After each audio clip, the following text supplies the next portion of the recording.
Hello, everyone. How's everyone doing? I want to check the chat. Oh, we got like a lot of people in here. How's everyone going? It's a good. It's like 1 o'clock in the afternoon for me.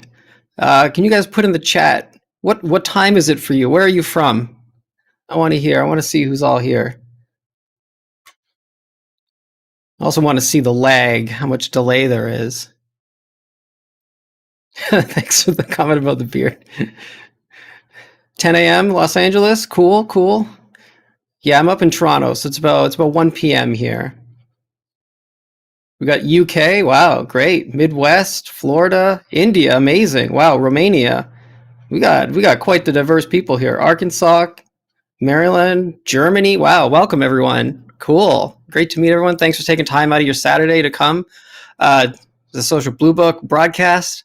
Say we're talking about 4 steps to getting to 10,000 subscribers, or the road to 10,000 subscribers.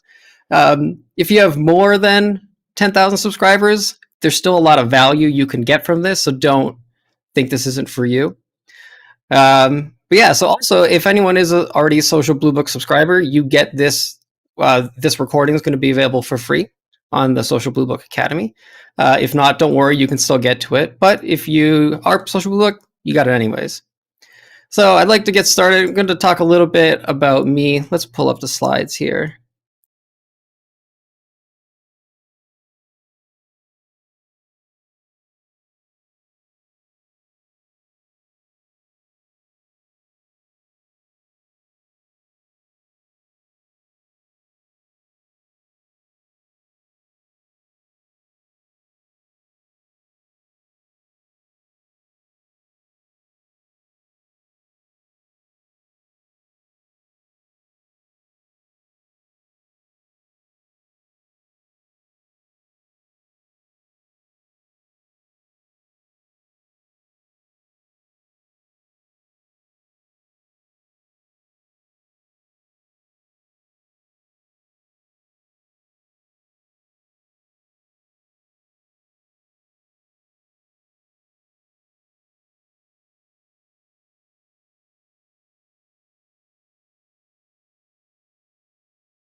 How's this? Can you guys hear me now?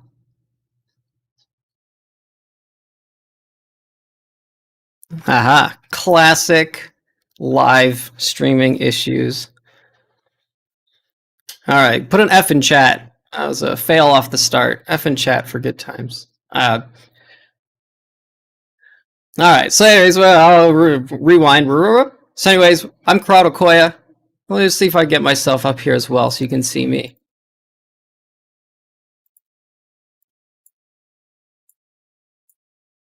How's that? There, you got me. You can see. There we go. We're a little half and half. Now you should be able to hear me just fine. Classic. Thanks for the Fs. All right, so anyways, as I was saying, my name is Corrado Koya. I drink, 3 things I like to say about me is I drink way too much coffee. I don't like sand. It's coarse, it's rough, it's irritating, and it gets everywhere. But I really enjoy itemized lists. So this here is an unfortunate childhood photo of me. But when I was a kid, I never really wanted to be a YouTuber because back in the day there wasn't such thing as YouTubers. We were basically, you're still using ICQ if anyone remembers that. You could probably date this photo if you notice the floppy disk, that Nokia brick phone, and the 3D Studio Max 4 textbook in the background. Yeah. Well, I wanted to go to school I wanted to make video games. And so I went to school. I ended up getting my master's degree in artificial intelligence, which is pretty cool. And while I was doing that, I fell into YouTube. YouTube became a thing, and I was making sweet vids with my friends. I ended up skipping my master's degree graduation to go film in Los Angeles with a bunch of other YouTubers. My parents were not happy about that life decision, but found some good success on YouTube. Had some like really awesome fan art made, which is pretty cool. Had some unfortunate GIFs made, but we managed to do a bunch of cool stuff. Like we raised $250,000 to film a feature-length movie about YouTubers, and it was in one of the fastest Kickstarters back in the day. At least today, not so much. But in 2 weeks, we raised $250,000 to film a bunch of YouTubers to kind of help explain to people what is YouTube, what are these YouTubers doing. So drove a loop around the United States for about 3 months, which is pretty cool. I got to play cinematographer, got to use really cool, fancy cameras, filmed like crazy YouTubers from back in the day, like Shit Carls, Charles Trippy, John and Hank Green, and about 30 other YouTubers. It was quite an awesome trip. Came back, started Buffer Festival. For those who don't know, Buffer Festival is the YouTube Film Festival and Awards Gala. The news articles dubbed it the Oscars of YouTube, which is a pretty sweet thing to say, and I will take that with. I'll take that any day. And we bring out about 100 of the most acclaimed creators each year to show like their works on like a big screen in a cinema. So after that started, packed up and headed back to Los Angeles to film probably the coolest video of my life. If you can recognize those masks in the background. So I click over here, these guys here. You're probably like, is that Star Wars? Yeah, it is Star Wars. As like a big Star Wars nerd, Star Wars invited us out to film a video with Star Wars on the actual sets of Star Wars. Is definitely like one of the coolest things I've ever done. It's just funny because my parents were still at the time being like, "Hey, when are you going to get a real job?" And I'm like, "Can't hear you. Filming with Star Wars, making YouTube vids." And the cool thing is we had to film the whole video in secret because it was the video was actually used as part of the cast announcement for Star Wars Episode 7. That's pretty awesome. So afterwards, that got hired. We got hired by a travel company to help grow their YouTube channel. They had about 1,000 subscribers at the time, and they were like, "We want to hit at least 20,000." So we worked with them, and after 1 year, we got them up to 60,000 subscribers. And in the meantime, got to travel the world with a bunch of really cool YouTubers. We got like Jack's Films over here, Prank vs. Prank, Troye Sivan, who back then was just a YouTuber, and now he's like top of the Billboard charts. Then the movie got finished, got picked up by Morgan Spurlock, and then it got sold to YouTube as a YouTube original. It was pretty cool. You can actually go watch it. It's if you have YouTube Premium, you can just watch it. It's called Vlogumentary. And at this point, Buffer started to really take off. It went international. We started getting like investors, and that business really grew. And then it started to run out of time to make videos because businesses kind of took off. And I started getting more and more people asking me, "Hey, can you help me grow? How can I grow my channel? How can we grow this channel?" So long story short, I currently today help about 40 YouTube channels grow, including some of the largest channels and organizations in the country. Pretty cool. I also have weekly calls direct with YouTube upper teams to talk about what's new on the algorithm, what's changing, what's different, all that fun stuff. So to date, I was kind of doing some rough math, and today I help channels grow. Literally, I think it was over 6 million subscribers total.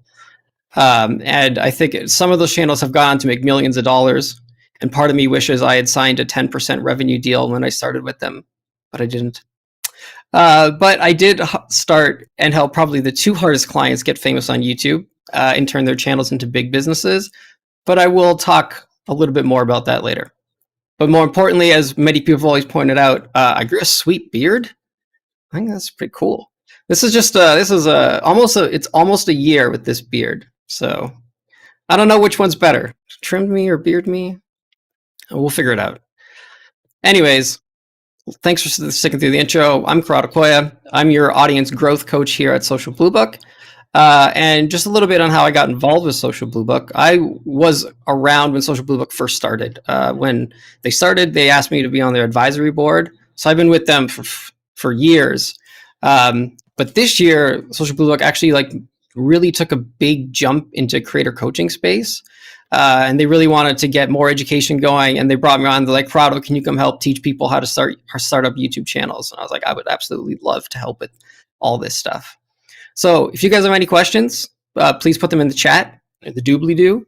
We've got got people moderating it, grabbing them, and we'll have a little question and answer period at the end. So today we're here to talk about subscribers. So a little fun thing I want to talk about is the etymology of the word subscribers, which if you look at it, it's 2 parts, sub and subscribe, which when you put it together, it means just literally signing your name at the bottom of a document. So if you think about it, a person that's subscribing to your channel is kind of like signing a letter. They're just saying like, I'm going to sign off that I want to be a part of this. Just a fun way to think about it. So we're going to go over 4 different things. First thing is how to set up your channel for long-term success. Then we're going to talk about how failure is good if you can do it right. Then how to actually get and do collabs to help grow your channel. Then the secret step to marketing your channel, which can really like take it into the next level. All right, so but first, what I want everyone to do right now is in the chat, if you can put your location, what type of videos you make, and how many subscribers you have. So you could just say, example, Toronto, Canada, short films, 1,500 subscribers. Go ahead and do it right now. It is important. We will come back to it. Put it in the chat, where you're from, what you make, how many subscribers you have. So let's move forward. Step one, how to put your best foot forward and set up your channel for long-term success. Probably could have made a shorter title, but that's okay. First and only rule of this is you only get one shot. And that is the epic Toronto Raptors buzzer-beating goal. Not a sports guy, but that is impressive. So the first thing you want to do is you want to make sure that, like in life and on YouTube is no exception, you only get one impression. You always get people that are like, oh, have you heard of ASAP Science? You know, they're great, they're funny, I love their content. The first thing you're going to do is you're going to go to YouTube and you're going to go to ASAP Science, and you're going to call up their channel, and you're going to go, oh, look at these guys. They're making science make sense. Two dudes. These contents look, they got tons of views, millions of views, love their stuff. Yeah, you know what? I can get behind it. But you can make that decision in about 3 to 6 seconds. So it's very important that your channel layout is perfect to a point where everyone understands what they're signing their name to at the bottom. So another example is I can say, hey, have you heard of Andrew Huang? And you'd be like, oh no, just punch in his banner. And you can tell right away that even without putting in his banner, but you know right away that this channel is about music, and it's about making music, and it's not a band. And you can tell he even has a good color scheme going on. He's got like a teal, turquoise,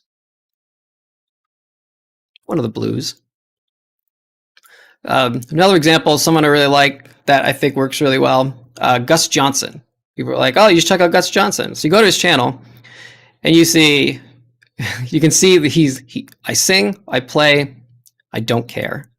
Just a hilarious thing to put in your channel banner.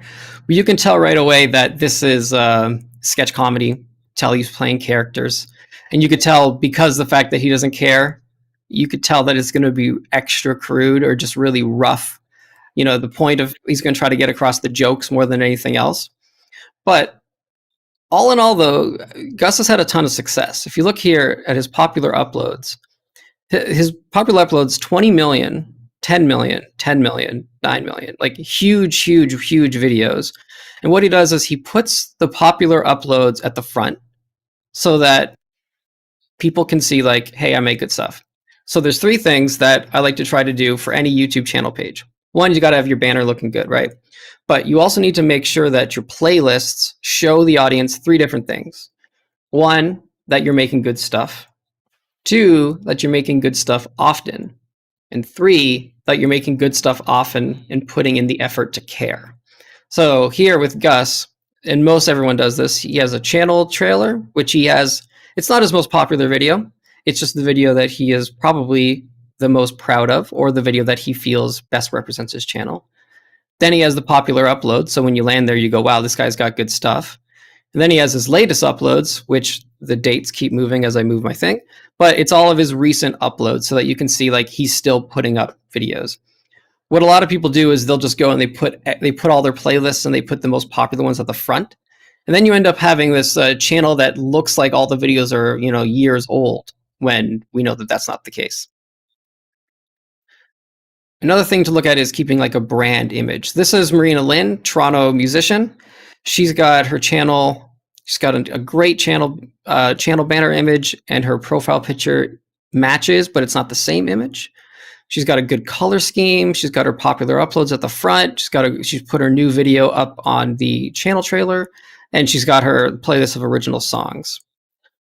And overall, when you look at this channel, the first thing you think of is you're like, wow, this channel cares, right? Like there's a lot of effort put into this channel, And that's probably one of the most important things. There's some people earlier in the chat before I jumped in, there's people making the joke that like, oh, the Social Bluebook channel doesn't even have 10,000 subscribers, and this is a class about how to get 10,000 subscribers. And I mean, you're totally right. And if you just look at the channel, you can see they as of this point, they break everything. Like, you look at the channel, you don't understand what it is, you don't know, you don't see you don't really know what you're going to sign up to. And the channel doesn't really look like it cares. Now, I was making fun of them the other day for it because I also thought it was pretty funny. But in a month, they're doing a complete rebrand and moving forward with some new stuff. So look forward to that. So the thing I like to think about is, to wrap up this part, is your channel is almost exactly like a resume, right? It's listing all your skills, it's showing people what you have to offer and why you should be hired. Or to bring it back to the other part, like, why should someone be signing your name at the bottom? So 4 things that you can do right now to do things. Pick a channel. So the first thing you can do is, if you're a little stuck, you can always lean on a channel, like find someone who has a similar channel to you, someone that you look up to. If you make sketch comedy, like, oh, maybe like Jack and Dean in the UK, or Gus Johnson, or if you make music, Andrew Huang. Find a channel you like, see what they do, see how their stuff's laid out, and you can kind of use that for some inspiration. But the first thing you should do is definitely create a channel banner that's going to show people what they should expect when they land on your channel. It could be cool art, but nothing, I suggest nothing too obscure, because you want people to land on your channel and go, oh, this channel is about this topic. You want to set your proudest work as your channel trailer. It doesn't have to be the most popular one, just the one you're the happiest with, or the one that showcases your channel the best. Then you're going to put all your best stuff on the top. So put your popular uploads, and then all your recent stuff under it. And what some people don't know is that with YouTube, you have 10, they call it shelves. So when you go to your channel page, you have 10 different shelves that you can put things on. So try to use as much of those 10 as possible, because it's going to make the channel look full. It's a little bit weird if I go, hey, check out ASAP Science, and you go and it's just one playlist called uploads. It doesn't really look like they put effort into their channel. But if you break it down and you go, okay, here's popular uploads, recent uploads, here's science about earth science, and here's math science, and here's space science, then you can really see that this channel has something to offer. Just going to check the chat. Great. Oh, we got a lot of people. Looking good. So on to step 2. So it's kind of fun. Failure is always a good thing. I know some people are just like, they're a little bummed out by it, but things are going to suck. That's okay. So failure is good, but it's good if you do it the right way. And I think you can best sum it up by this Drake meme. One, a video that sucks, but a video that sucks and you learn from it. That's the good stuff. I've also never made a meme before, so this is my first time. So be kind. So with this one, there's only one rule to this one as well. The first and only rule is you're going to have things that suck, and that's okay. But the key is you're going to have to learn from it. You need to figure out specifically what sucked, what needs to be improved, and then how to fix it. What a lot of people do is they make the mistake of, they upload a video and it didn't do as well as they wanted to, or they're like, it does the same as before. It's just like another video. And they go, okay, well, maybe the next one will do better. And then they just move on. Well, there's that famous quote from Einstein about insanity. We're doing the same thing over and over again and expecting difference. Or the definition of insanity is doing the same thing over and over again, but expecting different results. So the things we want to do is we want to actually look back at the old videos and look at different ways to improve it. So the first thing we can do is we can look at impressions. Now, impressions is a new metric to YouTube. So if you've been around for a couple of years, you might not know this exists, but this exists now.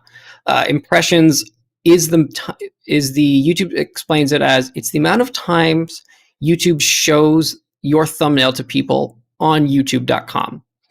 So what that is actually a pretty good indication of how well you're doing in the algorithm, but not really like the best thing we want to look at here. The next thing you can look at is impression click-through rates, which is how many times YouTube has shown people your thumbnail and how many times people have actually clicked on it. That's a good metric. It's really good at telling you how well your title and thumbnail are performing, but not necessarily like the best metric we want to look at. The next thing is total watch time. You know, everyone hears now like YouTube, oh, it's all about watch time. So watch time's great. It tells you know the longer that people watch it, the better. Still not the metric that I want you to look for. The metric I want you to look for is audience retention. So audience retention is really great. It shows you the exact moments in your video that viewers have turned away. It tells you right down to like the second, like this is the part of your video that's not doing as well as you hoped.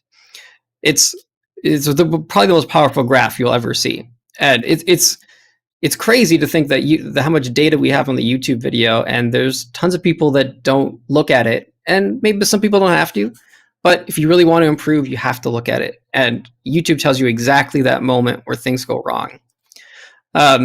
There's a funny, I was talking to a YouTuber the other day, and I was like, oh, you know, like, how's your watch time? They're like, I don't care about watch time. I was like, well, what do you mean you don't care about watch time? It's like, what do you mean you don't care?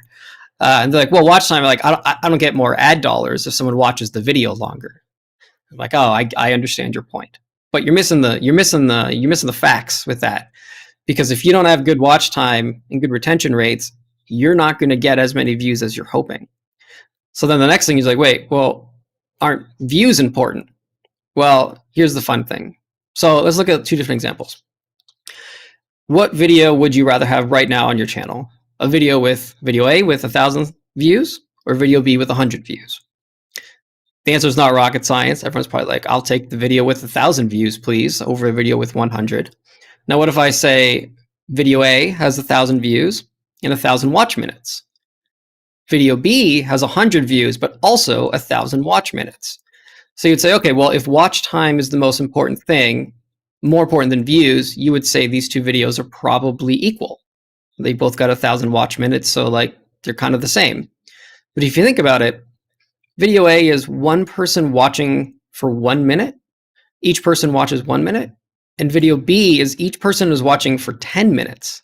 So if you have video A on your channel, algorithmically, mathematically speaking, this video is probably not going to get more than 1,000 views. If you have a video that has 100 views, but 1,000 watch minutes, and each person is watching 10 minutes, I can guarantee you that this video is not going to be at 100 views for much longer, because of the audience retention is huge. It's going to explode in the algorithm. So I want to go through some examples, very specific examples, to help understand how things work. So this is a client of mine that I built up from scratch. And this is an older video. So you take a look here at this video. Yes, I did do a zoom in. So see here, it's an older video right at the beginning. This is so if you look at this graph here, this is the time of your video, the entire length. And this is the amount of people watching. So at the top here, 0 seconds, 100% of the people are watching. After the first, 30 seconds, there's a big dip, goes down to about 65%. And then it kind of stabilizes, and the audience sticks around for pretty much most of the video. And then it kind of, people are like, I kind of get it. And then they kind of slowly dip away. So this is pretty good. It's a pretty good audience retention. And I'm okay with showing this graph. Typically, I wouldn't show like the names of the videos and stuff with clients for confidentiality reasons. But with this one, it's okay, because I mentioned this is one of the 2 hardest clients that I've ever built up. And for those who don't know, maybe some do know, this client is my dad. So my dad has a fishing channel on YouTube, which is pretty funny. You go a little story time by, let me go full screen with this. So back in the day, my dad and my uncles invented a fishing lure. And they're like, great, we're going to invent this fishing lure. And what we're going to do is we're going to go door to door to companies and try to sell it. And I was like, that is a terrible idea. You should absolutely not do that. And I was like, look, let's get you're good on YouTube. You're good on meetings. You're like a business guy. Take this pocket camera, little point shoot, go film yourself making YouTube videos, but use your products and then become an educator and don't sell. Just educate people on fishing. You just happen to be using your products. So we've seen that for quite a while. And then I started to do my own YouTube videos as well. And then that kind of ties into when I was going to Los Angeles, and I skipped my graduation And so when I skipped my graduation to go film videos in Los Angeles, my dad was texting me. He's like, "Can't believe you missed your graduation." And I was like, "I'm filming videos in the States." He's like, "When are you going to get a real job?" All that stuff. So I was like, all right. So when I came back, I was like, okay, I'm gonna prove you wrong. YouTube's a real job. And I said, I'm gonna show you the real power of YouTube. And so what we did is I then started to look at the channel critically. And I was like, okay, we're gonna look at each video that's going up. We're gonna find those weak spots and we're going to fix it. And we're gonna improve this watch time. We're gonna improve the retention. And I'm gonna show you that this can become real. Long story short, today there's over 100,000 subscribers. We have fishing products and big box stores around the world, and every month YouTube drives more sales traffics, breaking like each month. Even February sales last month were almost double the February of the previous month. So YouTube has become a huge powerhouse. So now I'm just kind of like, told you so, right? So I'm going to show you. I'm going to do exactly with what I'm going to do you guys exactly what I did with my dad. So we took a look at videos that kind of were like this. This is a very popular retention graph. People start and then it's just a cliff. So what's happening here is it even says up here, key moments for audience retention intro. So after the first 30 seconds, this video has lost 70% of their audience, probably more like 80%. Like, that's a crazy amount. So something is happening in that first 30 seconds that's turning everyone away. Yeah. I was trying to think if I know exactly what this video was now that I blanked it out.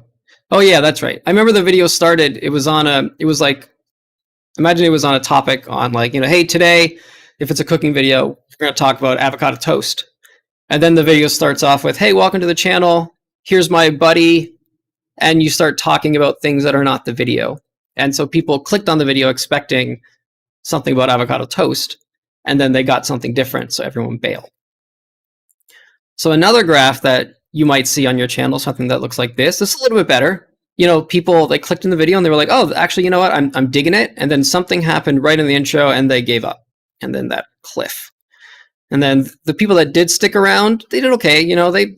They got what they came for, but it took a while. The first 30 seconds, so if you look at key moments in your video, the hardest are the first 6 seconds. If you can keep people past the first 6 seconds, that's great. That's like threshold number 1. Threshold number 2 would be the first 30 seconds. So if you can keep people past the first 6 seconds and then past the first 30 seconds, you'll probably do a little bit better. So there's another graph. So this one's a good one. This one, you can see here, there's a huge spike. And the spike is actually more than 100%. So there's more people re-watching this part of the video than people watched the video entirely. So this is awesome. Now, you could say that, you could argue that this is a good thing. You can also argue that this is a bad thing. I'd say it's a little bit of both. Clearly, people clicked on this video looking for this point, and they didn't really care about everything else. So, one, it's great because you identified something that is really successful. But two, you also kind of are shown that like people didn't really care about anything else except for that one moment that was really successful. So it's a good learning. You should definitely focus on whatever this is and take a good learning from that. Another similar example is you have the slope and then you have two little bumps. So the bumps are like, hey, these areas are where people are really interested in. I should focus more on these. And focus maybe a little bit less on what's going on here at this intro. The goal is you want to try to smooth the line out as much as possible, right? So perfect world, and this will never happen, you would have a perfectly straight line because you'd have 100% of the people start and 100% of the people watch the entire video right to the end. Never going to happen, but as high as we can get, the better. And let's just say I'll kind of cut back to another one of my dad's videos. So this video did really well. It has a pretty good retention, but it's still a slope. It's long, it's 11 minutes, and there's a dip right about here. And YouTube even tells you, you can click here and it'll even move to the different locations in the video and tells you exactly what went right or what went wrong. So what happened here is, he's catching fish, and people are like, "Oh, I get it. He caught some fish, and I get it." And they clicked on, and that's cool. That's how it goes. But still, how can we get this line higher? How can we smooth it out? How can we straighten it out? So at this point, you're probably thinking like, I thought this webinar was about subscribers. Why are we talking about people and graphs and past videos? So, The Lion King, when like Rafiki hits Simba over the head, and he's like, "Oh, the past hurts, and you have to learn from your past. You can either learn from it or run from it." This is kind of that situation. Like, you can just upload a video that looks like this, and you can say, "Oh well," and then you can keep going, or you can learn from it and fix it. Because if I were to ask you how many subscribers do you think this video got, if you were to guess between 0 and a negative number, you would be correct. This video actually lost about 100 subscribers just from it being uploaded, because people were just like, "What is this? Unsubscribe." So it's really important, as much as it's like, it's just making good videos, it's really important to know that the audience retention is probably the most important thing. So to give some examples of some successful videos and what like some really big videos have done, here's 2 examples here. So again, these are both the Dad's Fishing channel. So this is just like how to fillet a fish. And this video is old. This was uploaded in 2011. So look at this retention. It is it's probably the flattest line I've ever seen in a video, and it's instructional, so it kind of helps a little bit. So people join and they basically watch for almost the whole thing until they get all the information they need, and then the outro happens and everyone plummets. So this retention is so good that this video every year has just continued to do better and better and better just by itself. We're not touching it. And then this one here, again, the same thing. We just uploaded it. It's got really good retention, slow slope, but still overall pretty good. And again, because the retention's so good, YouTube is just going to keep showing it to people, because YouTube's not going to show videos with terrible audience retention to people, because YouTube wants people to like what they watch, and they want people to watch longer. So it's never going to show you a video that just like plummets. They're going to show you videos that keep things full. It's also worth noting that when these videos were uploaded, like in the first bit, they did okay, right? They like you didn't upload them and suddenly they exploded, but they really lasted the test of time. Like they didn't explode day one, but they were just consistent, and every year more and more. And it's been 10 years with this video. So one video has been pulling in subscribers for 10 years. I wish he mentioned in the video to subscribe, because that would have gotten a little bit higher, but we live and learn. Another example, again, 1.2 million views. Look at that retention curve. And this video is old. This is one of the first videos uploaded to the channel in 2008.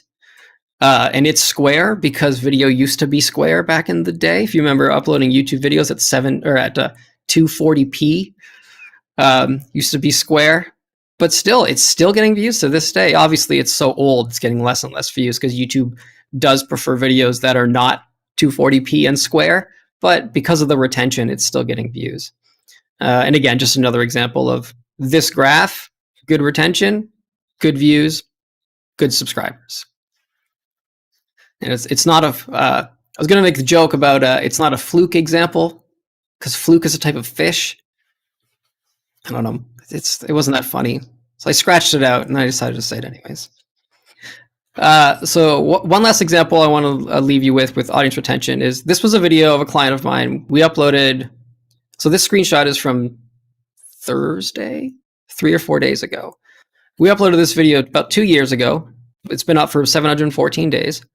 When we uploaded it, it got about 10,000 views, which is great.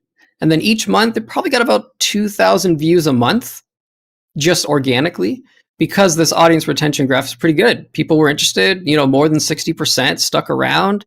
The content was pretty great. Then at about this point here, the video had about 50,000 views. So it's slowly growing. And then someone posted about it on Reddit just last week. And the post did okay. It had 500 upvotes. It had, I think, 100 comments, but it wasn't remarkable. And it spiked the video up to 100,000 views from Reddit. Then suddenly the next day, it just exploded. and it exploded on YouTube. It didn't explode on Reddit. It wasn't like it got popular on Reddit and people were watching it. YouTube saw that all the people coming in really liked it and started to show it to more and more people, so much that it just hit trending. So I'm going to kind of give a little graph on how something like this could happen. And again, the audience retention is the most important part, because this just won't happen if you don't have good audience retention. So this is probably my favorite thing to talk about. If you only get one thing from this webinar, please let this be the one thing. Okay. This is kind of how YouTube works in the way. So, people are always like, well, when you upload a video, not every subscriber sees the video. It's like, I didn't see it. It wasn't in my sub box. YouTube only shows the video to a small portion of your subscribers. They're testing it. They're sending it to a small portion of your subscribers, of the people who YouTube thinks is going to care the most. And based on how people perform, based on the retention of that audience, if it's good, or if it's bad, YouTube goes, okay, well, if the people we think are going to like it the most don't like it, we're just not going to show it to anyone. But if that core group of subscribers like it, that subgroup, then YouTube goes, okay, well, if they're watching it, let's show it to some more of their subscribers, right? And then if those people who maybe don't watch every week, there's YouTube channels I'm subscribed to, I only watch like once a month. So if YouTube's showing me a video from them, YouTube's saying, you might like this. Do you want to come back to this channel? And if I watch that video and the retention's good, YouTube goes, interesting. People are liking it. What if we showed it to more people? What if we showed it to people that just had similar interests? So if it was a sketch comedy video, let's show it to people who are not subscribed to this channel, but also like sketch comedy. If those people watch it and that audience retention is looking good, YouTube goes, interesting. What if we show it to people who don't like sketch comedy? What do they think? And if people who don't necessarily like sketch comedy watch it and keep it engaged with high retention, next thing you know, you're on the trending page. Because YouTube goes, this video, everyone is finding it interesting, so maybe everyone would like to watch it. And then they blast it out. And it all comes down to the audience retention graph, because if that audience retention is not there, you won't have the watch time, you won't get the views, you won't get the subscribers. So that was a lot, but I'm going to wrap it up. It's 4 key things that you need to do right now. So one is, don't worry if things go wrong. Don't worry if things fail. It's okay. The first thing you need to do is, right now, if you want, just go on your channel, find all your worst videos and just accept it. Just say, hey, this video sucked. It's cool. Everyone's going to have sucky videos. That's how it goes. And look at those retention graphs and see those exact moments where people drop off. And those are the exact times where you're like, what if I changed something? What if I changed it? Then go find your best videos, the ones that had the highest one, and see how long people retained. See, again, like, oh, these people stuck around for the first minute and then dropped. Why did they drop? How did I keep them for that first minute? What's different? So then the key thing is you want to identify those different weak spots. And then on your next video, you're going to change them. And you're going to iterate this. This is going to be a loop. You're going to then upload a video, see how it does. Oh, we got a little bit better. Great. Where did they drop? 30 seconds this time? Okay, next video, what can we do to get them to 35 seconds? And you're going to just keep this loop. And eventually you'll see it'll change everything. But the most important thing is to relax and not stress. Got that backwards. Because I know, myself included, sometimes I get into those graphs and you're just like panicking. You're like, I thought this was going to work. Why didn't it work? Why is this graph like this? Why aren't people sticking around? And it can really it can hurt, to be honest. It can hurt. But you just don't let it, just relax. It's just a graph. You're just going to learn from it. You're going to try something new. Besides, making videos is fun. So hopefully at least trying something new is different. Oh, I need a water break.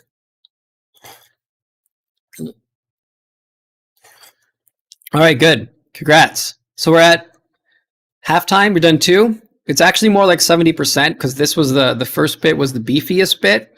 So congrats on making it this far. If you did, that means my audience retention is probably at 70%. It's a pretty good line. So make sure you're putting your questions in the chat, by the way, because we are going to grab them later. I see a couple come in, and I'm going to grab them. There's a couple in here that I really liked. I'm just going to grab one person because I just see right here. Should you delete your really poor performing videos? You don't have to do that. Colleen, you can leave them in there. Just put them in a playlist. Learn from them. You just don't have to. You just don't have to focus on them. So to recap a little bit. One, we talked about setting up your channel because that's your number one, that's your foundation, that's your building block. People are going to go to your channel. They're going to make a judgment call if they like it or not. You got to look your best, put on your best shoes.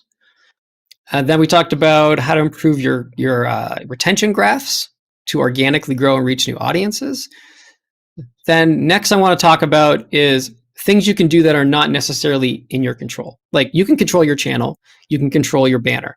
What about some other things? How do we leap ourselves forward? So there's some external things you can do. Next thing is how to actually get and do collabs. You hear it all the time. It's like, oh, you need to collab. Oh, I need to collab. Everyone's always talking about it. That's the answer. And it does help. I think audience retention is the answer, but collabs definitely will take you from, like, if your trajectory is just look in this, collabs will just bump you right up. So I want to talk specifically how to do them properly, because it's the stuff I see out there I don't think is the best advice on how to do collabs properly. So the first and only rule for that is be honest and respectful. So just countless times I see people, I can give you an actual example. I'm gonna go full screen. We're going story mode. So the first channel I started was a sketch comedy channel, and it was fun. I had a lot of fun writing sketch comedy. We did one every week, and we had about 900 subscribers back in the day when we started. And people were like, "Okay, let's get some collabs." There's some other YouTubers in the Toronto, Southern Ontario area. And I remember one of the people on the team was like, I'll do it. I was like, okay. So he started emailing some people, and we never got a collab. And I was like, I can't believe no one wants to work with us. Like, we're funny. I think we're funny. And then I looked at one of the emails, and it was like, hey man, like, would love to feature in one of our videos, blah, blah, blah. We have great gear. This would do so well for your channel. Also, we do a talk show after each sketch. Would love to have you on that talk show. It would be great for your audience. We have good gear. Anyways, let us know.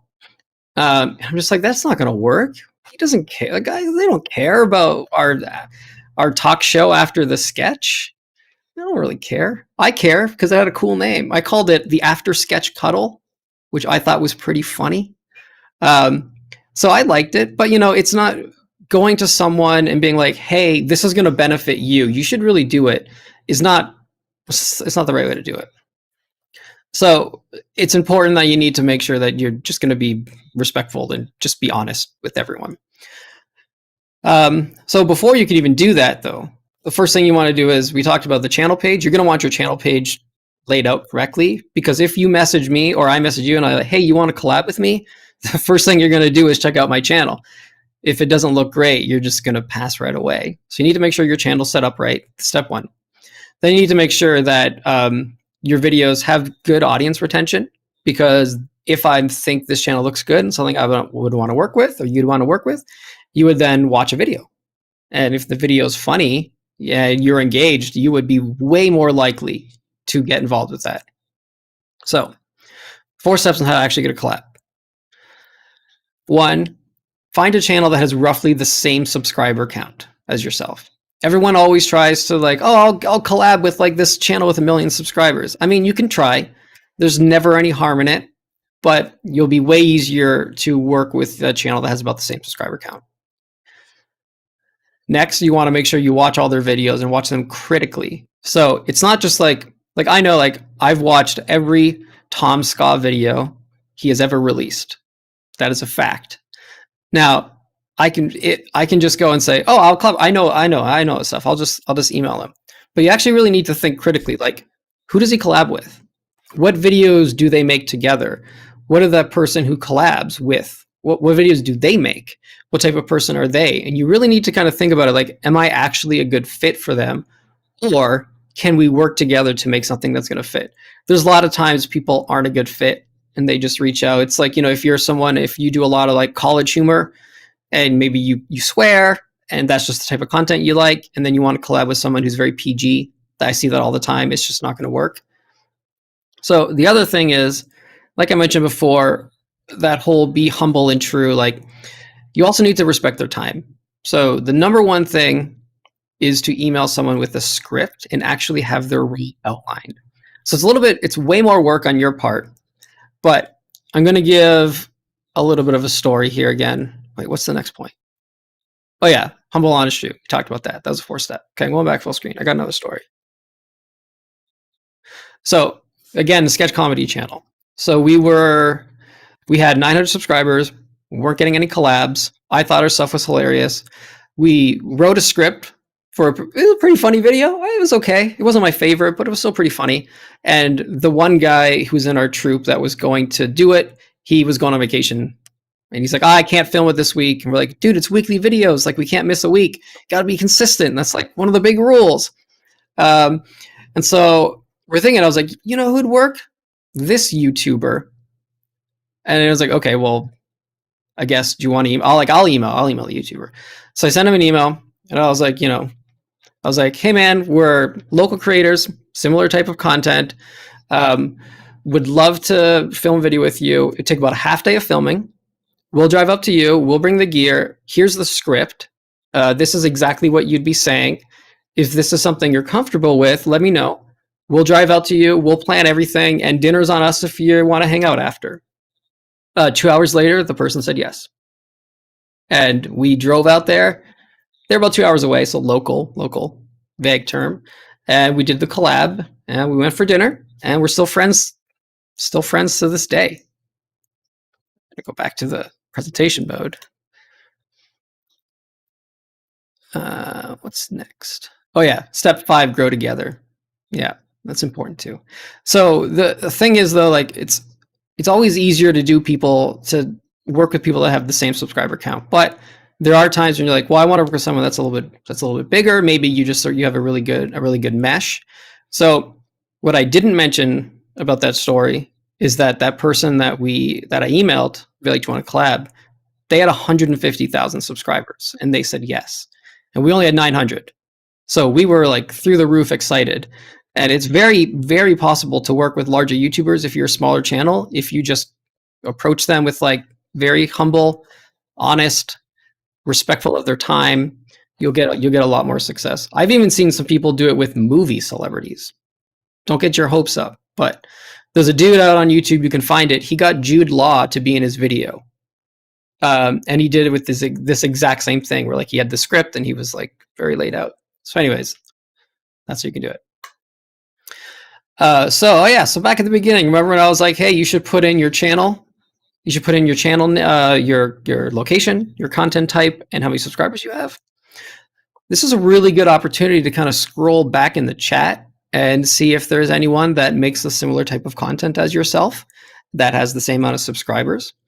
We literally have like a little Rolodex here, so you can find someone in here that similar content, similar subscriber count. You should reach out to them, research their stuff first, and see if you guys want to work together. So the last thing, secret to marketing your channel. Also, this glass has a mustache on it in case, so it can look like I have a mustache when I'm drinking. So the first and only rule to marketing your channel, this is important, is to give something of value. And this works for literally everything I'm talking about in this section. Give something of value. So there are 2 ways that you can market your channel. So way number 1, you could take your video and post it everywhere. You could post it on Twitter, you could post it on Facebook, you can post it on Instagram. 2, you can use your video to make very specific content tailored for each of the platforms. Or 3, reach out to publications, pages, profiles who write up content about your topic. You're probably like, man, this guy's bad at math. 1, I am bad at math. But 2, the actual reason is that first option where you take your video and post it everywhere is a terrible idea. It's the easiest, 100%, but it's not going to be the most effective. So you really want to be able to make something different. Again, going back to the other thing, you want to make something of value. So this is what you need to do to use your videos to make different content tailored for each platform. Take a look at this. This is a hub and spoke model. There's nothing special about this. You can Google hub and spoke model and you'll get a million images that look way better than this. But for this context, look at this. This is your YouTube channel here in the center. Got your YouTube color-coded red. Then you have all your other stuff. So you have Twitter, Facebook, with both have the exact same color blue, Instagram, TikTok, and a website, just to kind of toss everything out there. So you kind of look at YouTube's your hub, and these are all your spokes. So think about this: if you run a food channel and you upload avocado toast recipe on your YouTube channel, don't just take that recipe and post it everywhere else. So let's talk about what we can do. So you post that full-length recipe on YouTube. On Twitter, you can make a really good GIF of you like presenting it, or I was going to say taking it out of the oven. Maybe it's oven avocado toast, but like a nice GIF that you would see of just like, ooh, I want this. And you know, the tweets like, you know, what are you having for breakfast? Recipe here, and it's the GIF. Facebook, you can post a condensed version, do like a 60-second version with text on screen, because most people watch Facebook videos muted. And then Instagram, you can show some great photos. So you just have like the finished product. Maybe you have all the ingredients as a separate photo, maybe even a shot of you, putting it together. And on TikTok, a really condensed version of the recipe. And then on the website, you can embed your YouTube video and you can have the recipe available for download. So what a lot of people think is when you look at it, it's kind of like everything's pointing back to your YouTube channel, right? It's like your Twitter, you're like, hey, click here for the full video. Facebook, you can click here for the full video. And this is definitely one way to do it. And this is great. But it's also important to note that you want to have each of these individual hubs or individual spokes, grow separately. Like if you had 1 million followers on TikTok, you'd be pretty happy. And you can definitely use that to push to YouTube. But it's important that you're not abusing these platforms for the sole purpose of pushing to one other platform. Because why would I follow you on Twitter if the only thing I'm getting out of it is you saying, hey, go watch my video? It's not going to follow you. I don't need that. I don't need that spam, quote unquote, right? And it's the same reason I wouldn't follow you on Twitter and you shouldn't follow me on Twitter if all I'm doing is uploading the same thing that I'm getting on Facebook and on YouTube. So you need to make sure that you're offering something of value on each different thing and that each different thing is kind of like working together. So there's a more advanced version of this, which is like a double hub and spoke model, where if you look at it, you're like, okay, we're going to post the 60-second video to Facebook and it's going to push to YouTube to watch the full thing. The Twitter GIF is going to push the YouTube to watch the full thing. YouTube's going to say, hey, go to the website and download the recipe. And TikTok is going to say the same thing. Go to the website, download the recipe. And Instagram's going to say the same thing. Go to the website and download the recipe. And on the website, the YouTube video is embedded. So it's not necessarily that everything needs to point back to the YouTube. It doesn't all need to go to one place. You can create multiple different hubs. I like to say like life is complicated. Just kind of run with it. And that's okay.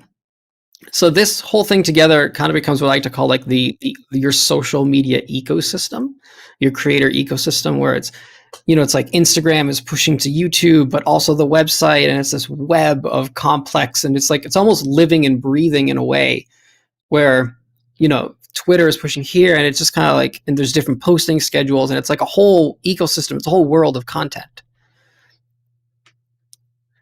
And they all drive traffic to everything else. So yes, so now we go back to here. So we did this user video to make different content tailored for each platform, but reach out to publication pages and profiles who write up content about your topic.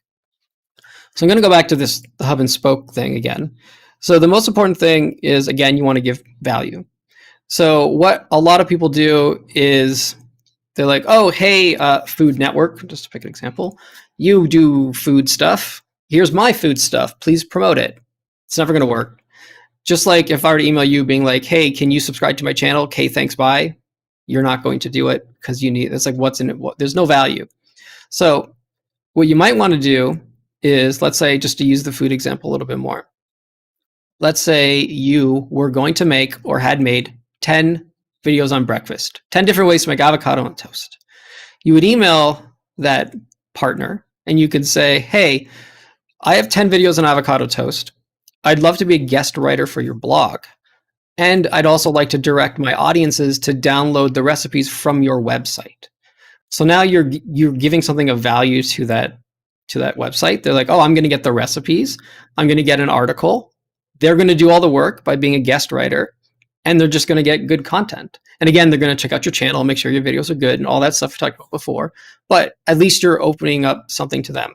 If you do like sketch comedy videos, you could say, hey, here's this, if it's like Comedy Central, or maybe just a Facebook page that just promotes funny stuff. You can say, hey, I made this video. I also would like to write a little bit on how to write a script, how to write comedy for YouTube. I also have behind the scenes footage I can make I can give you the exclusive on, and I'll edit it, and you can just have the behind the scenes content. So it's important to really like give a lot, because it will come back. So here's another channel I want to talk about specifically. Before, I mentioned there were two hardest clients that I work with. And the first one was my dad with the fishing channel. This is the second hardest client. I started this client from scratch, and it's my mom. It's kind of funny.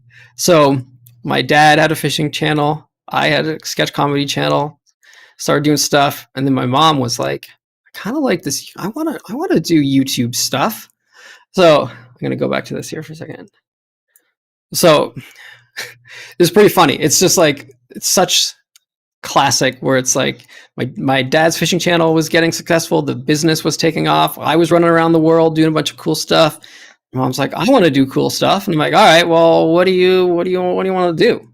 She's like, I want to make sewing and quilting videos. I was like, oh, that's a topic. Okay. There are probably people interested in that. Who would your audience be? She's like, oh, old people like me, like people over 50. And this is 2014. I'm like, do they know how to use YouTube? She's like, no. And I'm like, okay, this is going to be a challenge. So with this one, I actually came up with a pretty interesting marketing plan. I was like, okay, since you're working in a completely backward situation where you're trying to make YouTube videos for people who don't understand YouTube. Now, this is in 2014. Today's a different story, right? People would understand YouTube a little bit more. But back then, I was like, what you need to do is you need to work with brands who don't have a marketing budget. And she's like, why would I ever do that? And I'm like, that's a great question. Because brands that don't have a marketing budget are typically, they're smaller brands, they're easy to work with, and you're not at a stage where you can ask for anything because you're just starting. So what you want to do, and I was like, this is what you want to do. You have tons of sewing stuff. Do you have any of your favorite stuff, any brands that you really like to work with? She's like, oh, I love this. It's a rotary cutter. It looks like a pizza cutter, but you use it to cut fabric. And she's like, oh, this is my favorite brand, rotary cutter. And I'm like, it's just the pizza cutter. She's like, it's not a pizza cutter. It's a rotary cutter, and it will cut your thumb off. I'm like, okay. Sorry, I asked.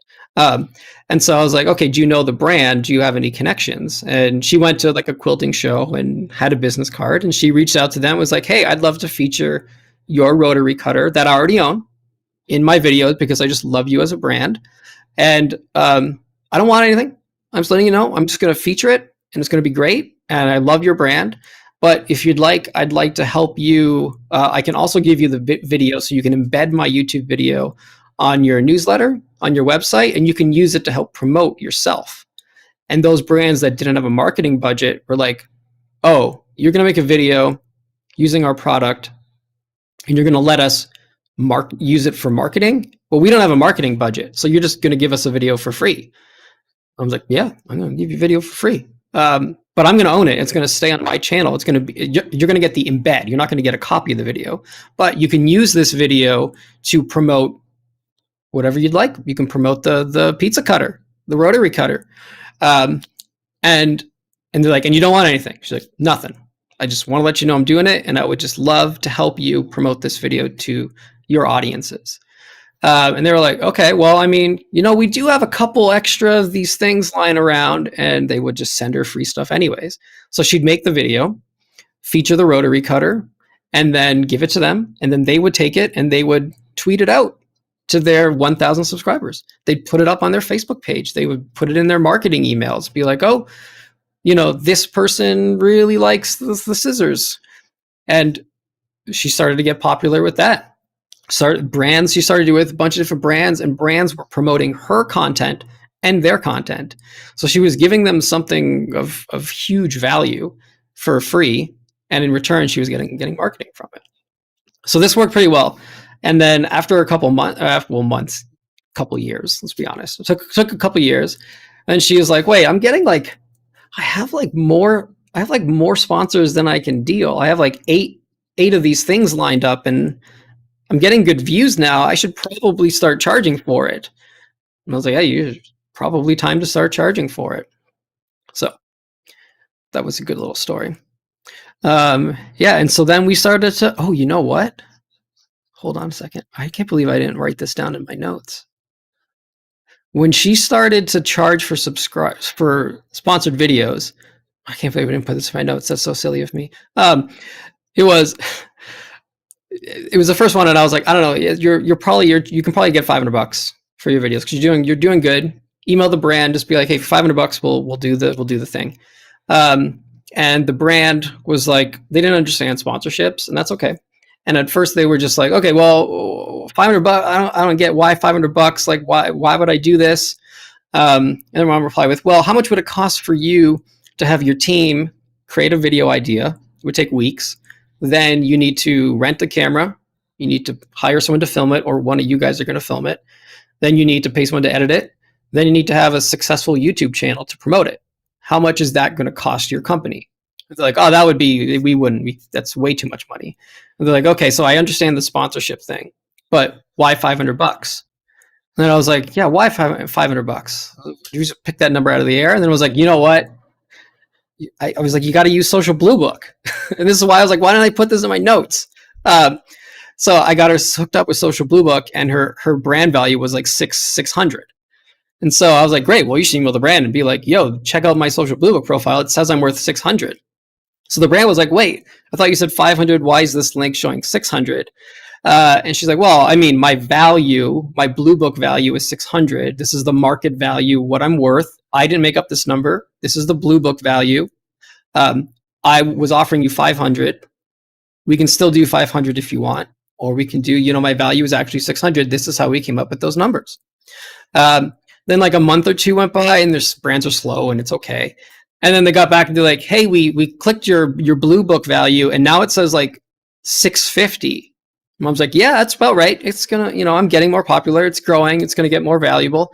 And they're like, okay, well, can we still do the 500?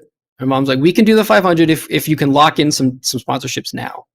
And she gave two different brands as options. She said, we can do, they were talking about doing 4 videos. She said, if we could do 4 videos, I'll give you all 4 videos for $500 if you can lock it in now. The first brand said, you got it. We're in $500. Please don't let your value go up anymore. Locked her in for 4 videos. The other brand said, we'll do 2 because it was for a later date. So it didn't really make sense for them to do 4. And then the brand that did 2 did it, and it was great.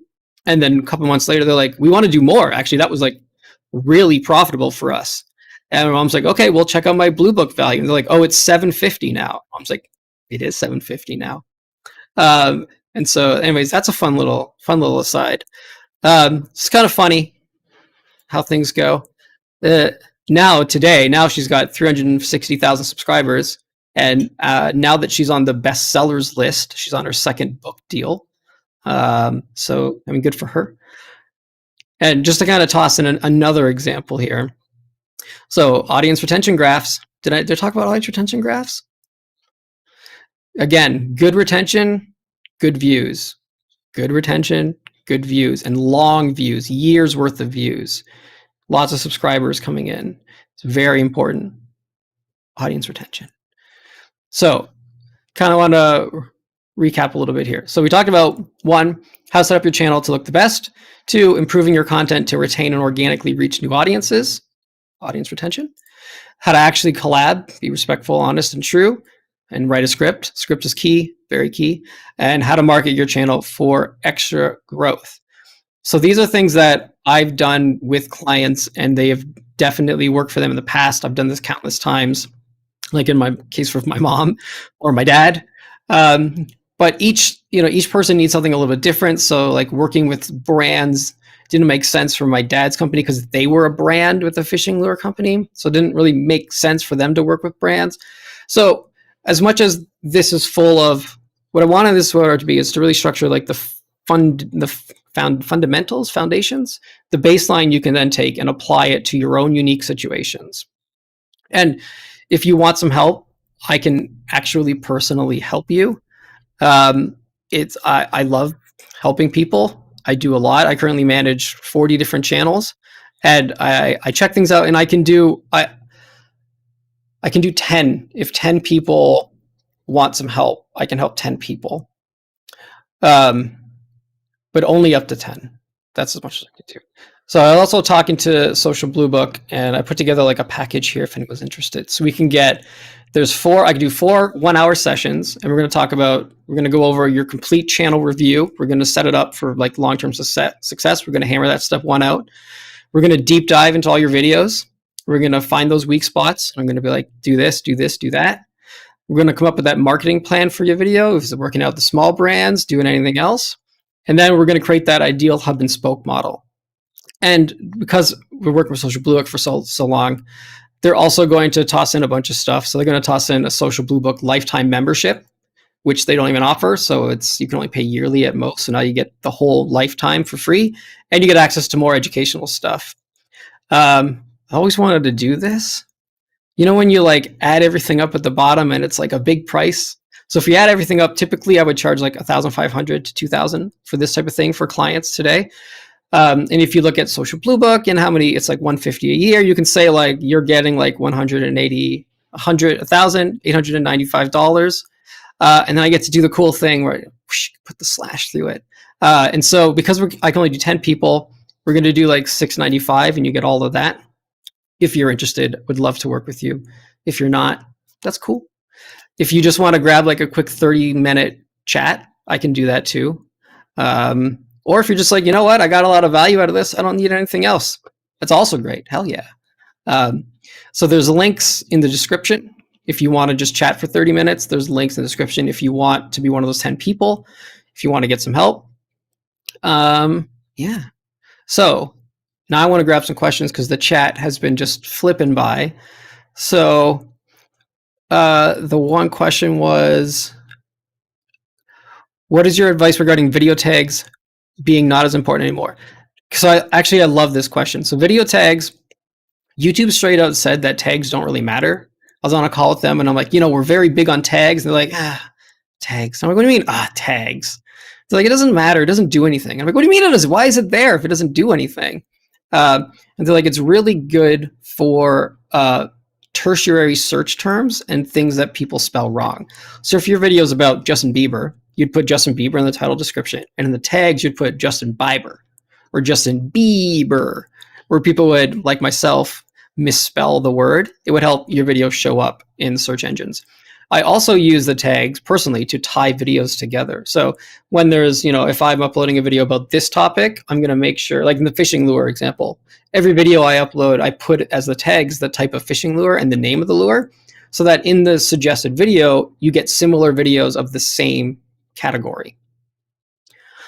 Another question, how long should my videos be if audience retention is important and watch time is important?